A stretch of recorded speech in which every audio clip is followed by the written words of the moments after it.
excuse me, you said you watched the Superman trailer? Yeah, it came up on a YouTube out of all things. And I guess my initial reaction is mixed feelings. Like, I don't really have strong feelings one way or the other. It also wasn't one of those trailers where I went, man, that looks like shit. No, absolutely not. Which, I'll be honest, from the very limited information I've heard so far, yes, I realize it's James Gunn, and I really like James Gunn as a creator. Me too.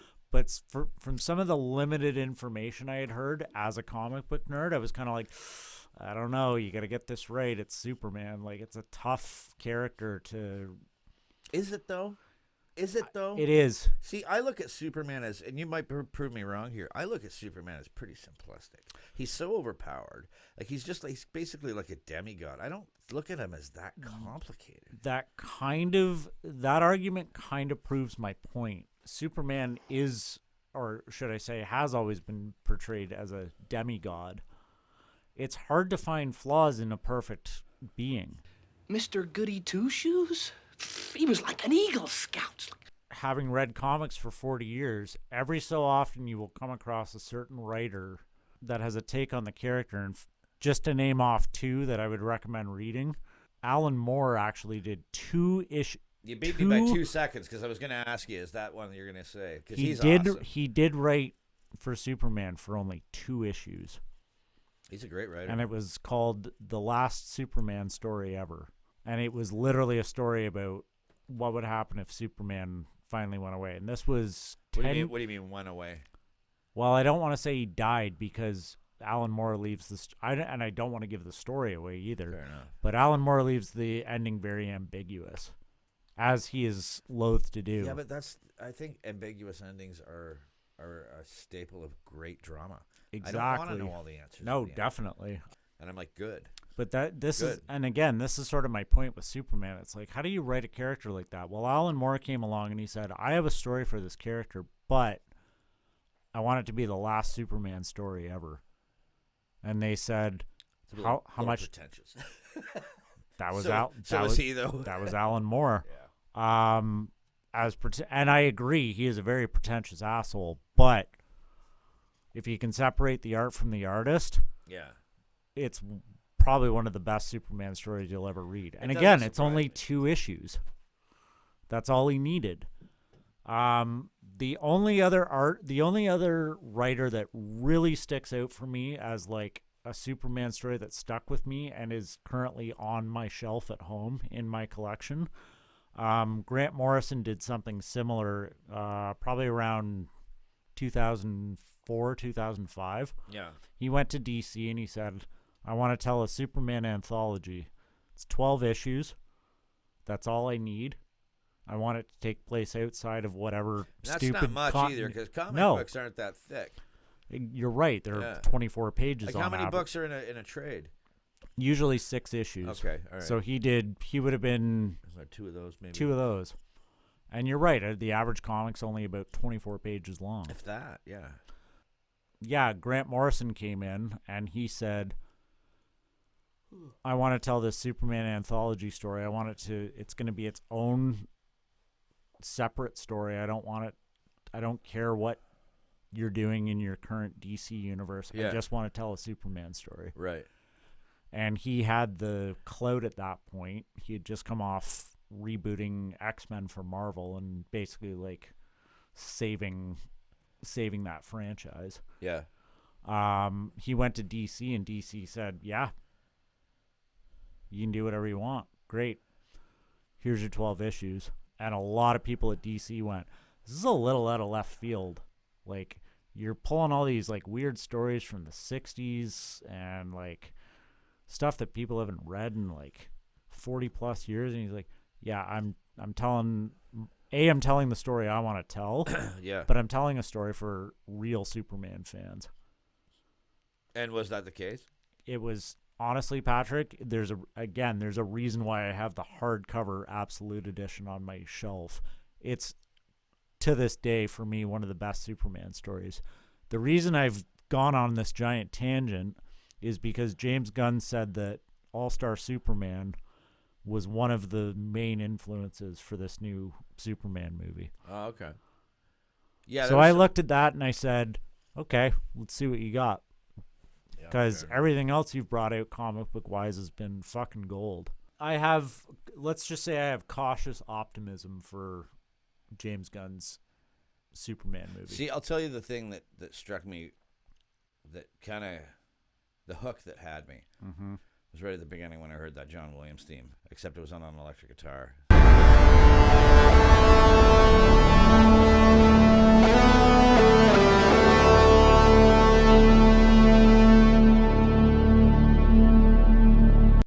Because I'll tell you, when I really enjoyed Man of Steel up until the third act.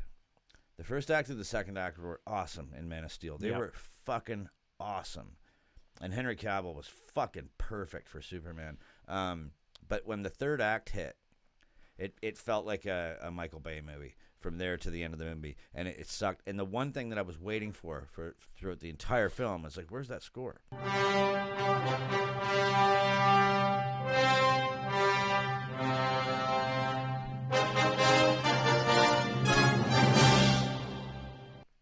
You own the score. You owned the score. You own the rights to the movie. You own that fucking score. Where's the music? Where's John Williams?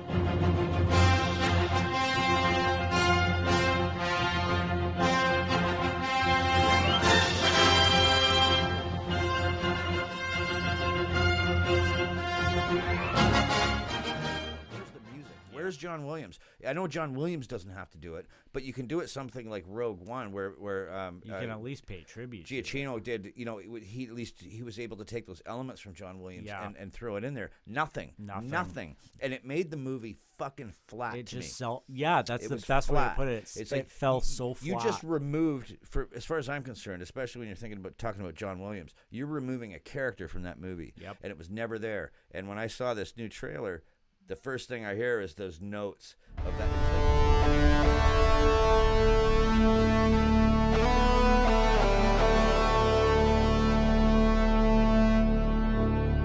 Notes of that. It was like when I saw the trailer for the new Top Gun movie, which was fucking awesome. You hear that bell, that ding.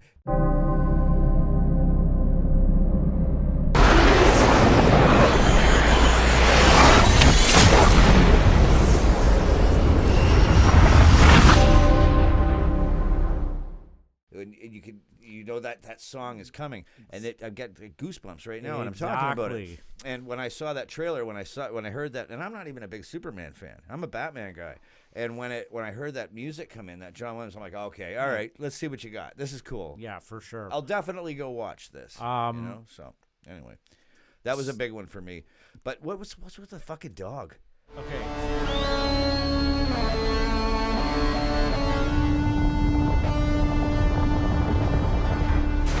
Krypto.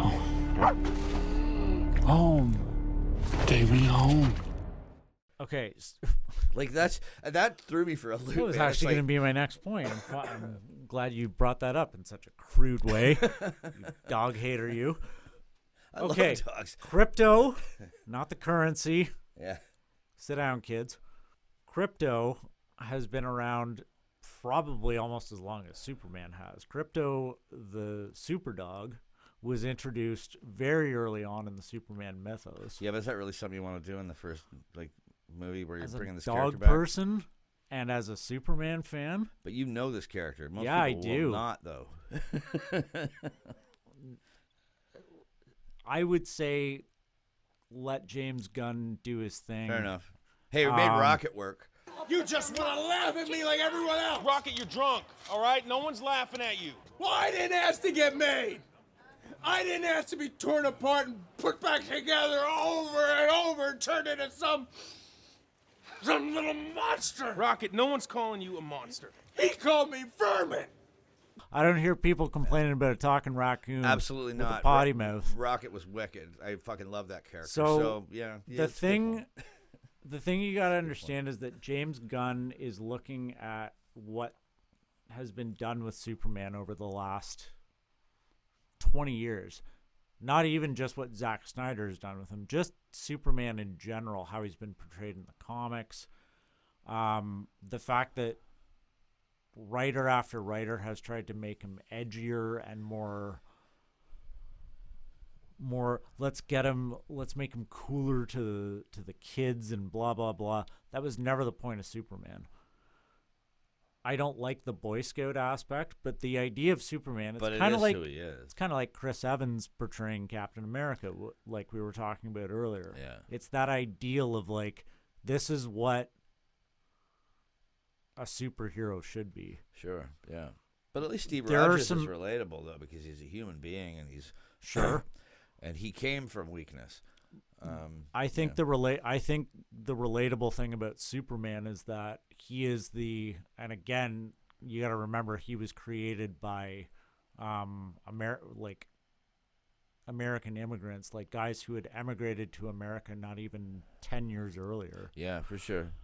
So there's a lot of what the writers came up with poured into that character, where Superman is really looked at as the true, like, he's an alien. Mm-hmm. He's not from this planet, but he has such admiration for the species, the culture that raised him, that all he wants to do is see the best in that culture. Did Jor-El know that, like, where he was sending him? He knew he did, but in a sense that it was such a desperate gamble. Yeah. That he thought he was sending them to a bunch of, like, cavemen, basically, like savages. Because you got to remember, kind of is. If you it is, because Krypton's on such a different level in terms of society and technology that it's like, this is the only place we can send him where he can live.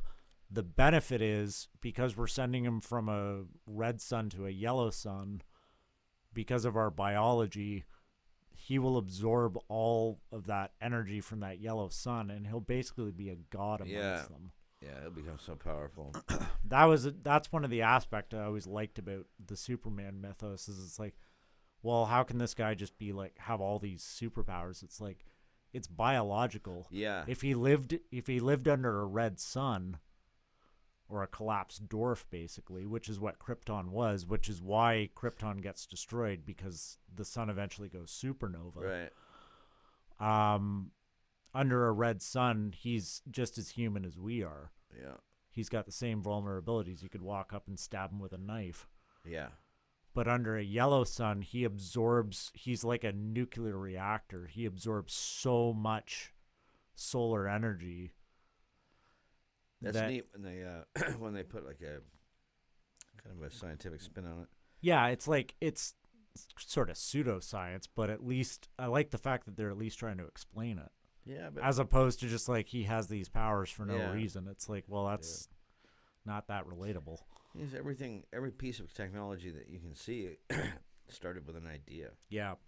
You know, so, I wonder if I can do this. I wonder if this will work. Yeah, exactly. Like getting back to James Gunn's take on this, as a comic book fan, I didn't know anything about Guardians of the Galaxy before that movie came out.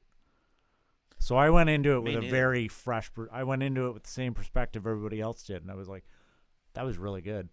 I'm gonna go check that out." Yeah, and they were good. There are elements in the comic, if you go and hunt down certain storylines and certain writers, you'll get some of those elements in the comics. But as a whole, if I just gave you like a random pile of Guardians of the Galaxy issues, I think you'd be hard pressed to find any like James Gunn. You'd have a hard time looking at it and going, "Oh, James Gunn took that from this, took that from that." He had to be very specific about what he mined from that universe. Yeah. And I think he's going about that the same way with Superman. Well, it's a formula that's worked for him. There's a book that I got when I did graphic design in school, and it was it really shows you how to take elements from, like, not rip people off, but to take very, very specific elements from multiple different sources, and then kind of the Bruce Lee thing, add what's uniquely your own to it, and create something that's still completely unique. Big time. Because you can't create in a vacuum. No, exactly. I mean? It's like when people talk about like there's no original stories. I'm like, there hasn't been an original story since the first story was told. Bingo. Everything's derivative. That's not a negative. It's just it's everything inevitable. Everything has to be inspired by something. Yeah, for sure. So again, when I look at James Gunn, he wants to take these specific elements from Grant Morrison and Alan Moore, and you could say, well, he's just stealing from them. It's like, well, guess what? Alan Moore and Grant Morrison had to get their elements from writers from the 1950s. Sure. Guy Ritchie got elements from Monty Python, Quentin Tarantino, and like a bunch of fucking sources. Exactly. You know what I mean? It's George Lucas. But he's unique, and yeah. George Lucas ripped off Akira Kurosawa's The Hidden Fortress. Yeah. Or did he write A New Hope? See, I don't think he ripped Depends him off. on your interpretation I think of he it. wrote A New Hope, but did he steal like an artist? Yes. Yes, exactly. Sure. So did Spielberg. Big time. Yeah, but then again, Spielberg and Lucas also did things that no one had ever done before, and now people use their ideas. And I think it's down to interpretation. Is it stealing or is it being inspired by? No, it's being inspired by 100%. Exactly. 100%. Like the Spielberg Wanner, you know, that's such an iconic thing to do in a movie. The Battlestar Galactica zoom in.